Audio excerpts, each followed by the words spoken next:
देखो हमें एक मेटेलिक कंडक्टर दिया है इरेगुलर क्रॉस सेक्शन एरिया का, तो बोला है पी और क्यू। देखो पी और क्यू दो डिफरेंट क्रॉस सेक्शन एरियाज़ हैं और 1 और 2 के अलॉन्ग इनने कुछ पोटेंशियल दे दिया है ना। और पोटेंशियल एरिया आप करंट फ्लो करेगी। शुरू में क्या होगा, समझ लो यहाँ से कुछ इलेक्ट्रॉन्स निकले है ना, और फिर वही सेम इलेक्ट्रॉन्स इधर से पास किए, फिर वही same electron P cross section area से पास किए, और वही electron Q cross section area से पास करेंगे है ना। तो नंबर ऑफ इलेक्ट्रॉन्स तो सेम ही पास कर रहे हैं है ना। ये हो ना कि यहाँ से ज़्यादा किए, वहाँ से अलग किए, हर जगह से सेम इलेक्ट्रॉन पास करेंगे।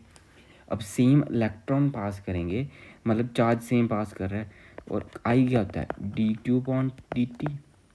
अब डी क्यू तो सेम पास कर रहा है ना, डी टी भी सेम होगा, हम सेम इंटरवल में बात करेंगे।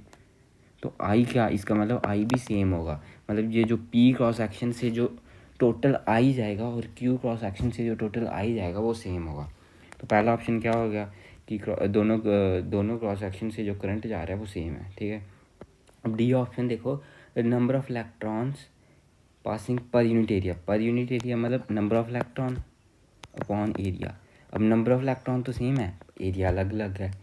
पी का एरिया ज़्यादा है मतलब पी के लिए टोटल वैल्यू कम होगी, तो P is less than Q, ठीक है। तो नंबर ऑफ इलेक्ट्रॉन पर unit area is less than P में कम होंगे, तो ये ऑप्शन भी ठीक हो गया। अब सेकंड ऑप्शन देखो, हमें पता है जे इक्वल्स टू सिग्मा इंटू ई होता है। जे क्या है, करंट डेंसिटी, आई अपॉन एरिया। सिग्मा क्या है, 1 होता है सिग्मा है ना, इंटू इलेक्ट्रिक फील्ड। ये दोनों क्रॉस सेक्शन का सेम होगा, आई भी दोनों क्रॉस सेक्शन में सेम है, तो इलेक्ट्रिक फील्ड इन्वर्सली प्रोपोर्शनल है एरिया के। तो इसका मतलब पी का एरिया ज़्यादा है तो पी में क्या इलेक्ट्रिक फील्ड कम होगी, पी में इलेक्ट्रिक फील्ड कम होगी, electric field intensity, electric field ऐसे जैसी होगी कुछ है ना, यहाँ से ऐसे ऐसे। अब देखो इधर इधर इस जगह पे इलेक्ट्रिक फील्ड पास है तो यहाँ पे स्ट्रेंथ ज़्यादा हुई, यहाँ पे कम हुई, तो ये ऑप्शन भी पी में लेस होगी, ये ऑप्शन भी ठीक हो गया। C option, the rate of heat generated per unit time. इसका मतलब ये पावर की बात करें, हमें पता है पावर क्या आती है, आई इंटू वी लिख सकते हैं हम इसको, और आई स्केयर आर भी लिख सकते हैं पावर को। अब आई तो सेम है, पावर किस पे डिपेंड कर रही है, पावर रेजिस्टेंस पे डिपेंड कर रही है। अब प्री क्रॉस सेक्शन और इस क्रॉस सेक्शन की रेजिस्टेंस क्या होगी, D R equals to rho D X upon area. D X same है, रो सेम है, मतलब डी आर इन्वर्सली प्रोपोर्शनल है 1/एरिया के, एरिया के इन्वर्सली प्रोपोर्शनल है। तो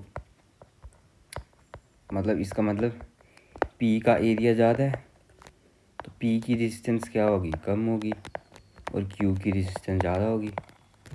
इसका मतलब यहाँ पे पी में हीट कम होगी, पावर कम होगी, और इसमें पावर ज़्यादा होगी।